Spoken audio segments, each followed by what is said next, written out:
Hello, everyone. My name is Cynthia Ruiz, and I am a proud Cherokee citizen.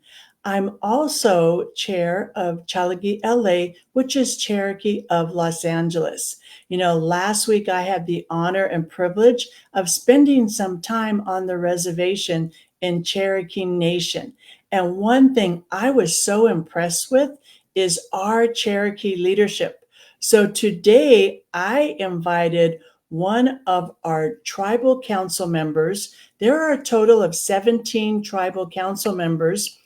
Most of them represent districts, but two of our tribal council members represent what's called the at-large group, which are everybody outside the reservation. Cherokees are the largest tribe in the United States with over 460,000 citizens all throughout the United States. Two-thirds, that's 300,000, live off the reservation. And there's two tribal council members that represent that entire group. So these are very important people. So I have one of them with me today, and I am so excited to speak with Johnny Jack Kidwell, who is a tribal council member representing all those 300,000 Cherokee citizens spread throughout the United States. Welcome, council member. Thank you, Cynthia. I appreciate you having me on board today. I look forward to chatting with you today about all things Cherokee. Well, I'd like to start off and ask you, what does Cherokee leadership look like to you? Well, that Cynthia, that's a good question. In my opinion, I think leadership is very personal, and so obviously, my Cherokee side, it's based on my upbringing. It also focuses in on some of my experiences as you know, I've spent 20 years in the Coast Guard, so I had that Coast Guard career that also kind of melds in with what I would consider my Cherokee leadership style. And basically, I think it's acting in integrity in all things. I think it's trying to be sure that I treat others with the dignity that they deserve, the dignity that I know, that we all know they deserve as Cherokee citizens. And from my Coast Guard side, kind of melding in with that a little bit, it's leading from all sides. A good one of my favorite Coast Guard commandants back in the day, back during Hurricane Katrina, Admiral Thad Allen at the time, he always said, you want to lead from all sides. So lead from the front, back, beside, however it takes to get the job done, while maintaining my core values of honor, respect, and devotion to the duty that I have, which is to serve those Cherokee at-large citizens to the best of my ability. Well, how is it? I mean, you have 300,000 citizens that you represent. Talk to me about that. Yeah, we do the best that we can. We as a matter of fact, I was talking to one citizen that reached out to me just this morning from New Zealand. We've got Cherokee citizens in Japan. We've got Cherokee citizens, basically, they're just all over the world. And obviously the predominance of them are right here in Oklahoma. As you mentioned before, 1/3 of our tribal citizenship is on our reservational boundary, or reservation jurisdiction in Northeast Oklahoma. Another 1/3 of those are at-large citizens that live in Oklahoma. So they live in Oklahoma. They're Oklahomans, but they don't live on that tribal land. And then you have the other 1/3 that live everywhere else in the world. And my job is to represent them, as you mentioned, to the best of my ability. And we do that and be their voice. And whether that be social media, whether that be going to the community groups, making those trips, like I just was lucky enough to meet you at the community leadership and leaders conference just here in Tulsa, Oklahoma. Or whether I just got back from Georgia, meeting with a Coast Guard community or a Cherokee community group down there. The many trips to California that we make, I'll be heading to Denver, Colorado, and Albuquerque, New Mexico, just in 2 or 3 weeks from now. So, we do our best to reach out, but predominantly we get this done through social media and through electronic means is the best way. Dr. Julia Coates, who's my counterpart, the other at-large tribal counselor, she has a great email database. She relies heavily on that for us to get information to people. I rely heavily on my Linktree page, my YouTube page, putting out videos, text messages, direct contact as best I can with those Cherokee Nation at-large citizens to let them know what services that might be available to them. To keep in touch with our at-large Cherokee veterans, which are so important to me as a veteran myself, and doing our best to keep everybody connected. It's an important job. I take it seriously, and I wake up every day wondering how I might better be able to connect with those at-large citizens, but not just that, help them stay connected to the Cherokee Nation. And for the non-Cherokees out there that are listening, they might be wondering why so many people live outside the reservation boundaries. And they don't realize that in the 50s, there was a concerted effort to relocate people away from the Cherokee Nation. And so there's a lot of Cherokee citizens in California, San Francisco, Los Angeles. There's over 30,000 Cherokee citizens just in California alone. So we are spread out. So That's talk right. to me about some of the initiatives that you're working on for these citizens that don't live on the reservation. Yeah, that's right, Cynthia. As you mentioned, 30,000 living in, if I'm not mistaken, and you might correct me if I'm wrong here, but I think by tribal population, the Cherokee Nation might be the largest tribe in California. We've got about 29 or 30,000 citizens in Texas. We've got 8,000, I believe, in Kansas, 7,000 in Arkansas, and it just kind of spreads out from there. But you asked about initiatives.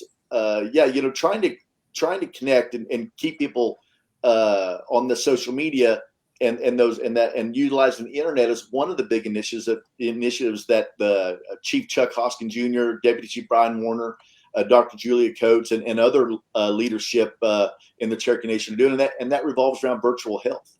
We know that healthcare is a problem. We know that everybody needs good access to good quality healthcare, and we know that not all Cherokee citizens, especially those at large, have that available to them. And we're working very hard right now to knock down the boundaries, those boundaries that have prohibited us from expanding virtual health to at-large citizens, because we think that's very important. And so that's one of the main initiatives that we're working on now. Another one is obviously scholarships.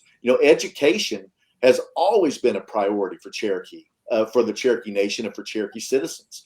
And we have more than 1,300 at-large students on Cherokee scholarships at this point in time. More than 1,300. Let me tell you, 10 years ago, that would not even have been a question. You wouldn't even have thought of that. It was more like 100 or 300. For us to put as much effort that we have and as much funding into those at-large students all over the country, for them to be able to go to school and for us to be able to help them out is extremely important to us. And I want to continue to push that and increase that funding every year as far as we possibly can. The last thing that I'd like to bring up, and I hope you don't mind, I'll talk about funding for 1 minute. One of the major misconceptions that Cherokee citizens have, and that maybe all natives who live off of their homeland reservational area, is that many of our programs that at-large citizens see going on in the Cherokee Nation are funded by the federal government. So whenever you see clothing vouchers, or when you see emergency assistance, and when you see, people getting $300 to fix their hot water heater in the middle of the winter, those programs are funded by the federal government. And when the federal government gives a tribe money, gives a nation, a sovereign nation money, they also mandate or dictate where that money can be spent. The one requirement that impacts us as at-large citizens, and you as a Cherokee Nation at-large citizen, the most negatively, is that the federal government says that money can only be spent on reservation land. So that leaves that has historically left at-large citizens out of many of those programs. Now, we're doing a couple of things to combat that. One is that we're utilizing more of our own revenue to assist at-large citizens. So whenever you hear of the Cherokee Nation buying the Gold Strike Casino in Tunica, Mississippi, or you hear of the Legends Casino Resort,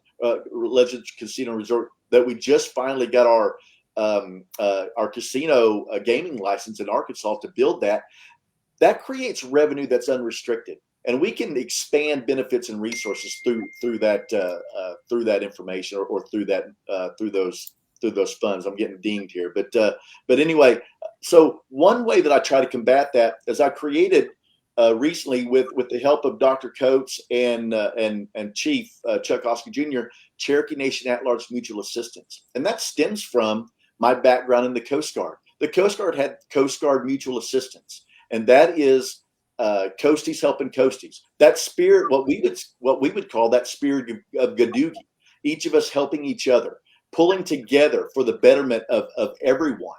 And I can provide more information on that. Basically, that nonprofit, its sole mission in life is to provide the same benefits and resources to at-large elders, veterans, and persons in need that their counterparts would already receive on reservation land.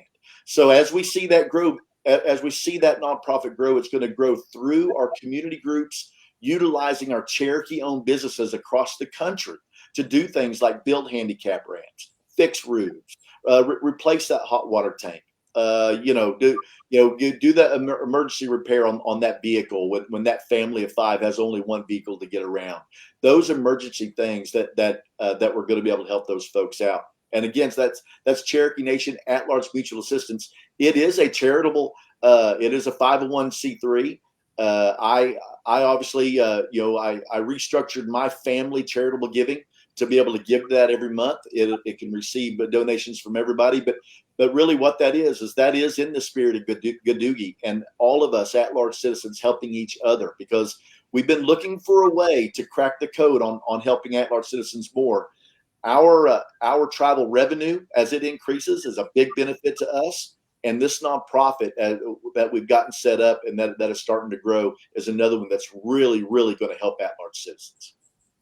Well, what I really appreciate about our Cherokee leadership, yourself, Dr. Julia Coates, our Principal Chief Chuck Hoskin Jr., is that you really invest in the people. We have our own educational system. We have our own hospitals. We have the first ever Native medical school that we graduated people from. So it's really, like you said, it's about the Cherokee values, about helping each other. And I really appreciate the servant leadership style that you all show. And I just want to say, from a Cherokee citizen that's far away from the reservation, I am so proud of the work that you guys do on a daily basis.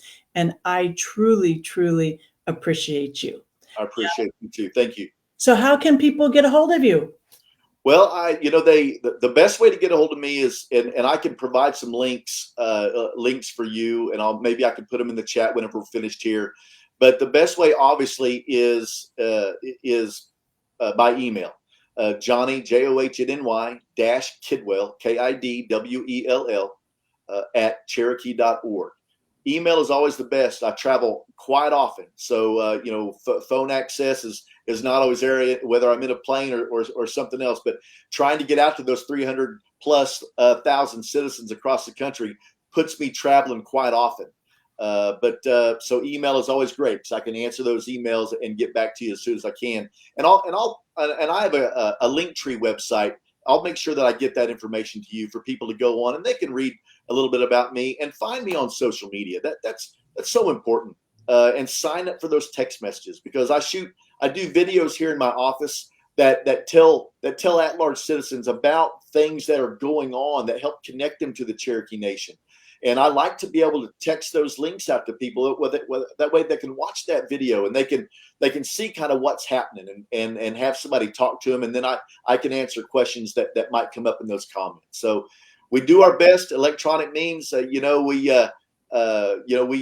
might not always agree with each other in Cherokee Nation leadership on all things all the time. But one thing we do agree on, and that's helping and facilitating at-large citizens to be better connected to the tribe. And that's what we want, and we strive for that every day. Well, in closing, I just want to say thank you for your service, not only the years of service in the Coast Guard, but thank you for your service and leadership to the Cherokee Nation. And in closing, in Cherokee, we say Wado, thank you.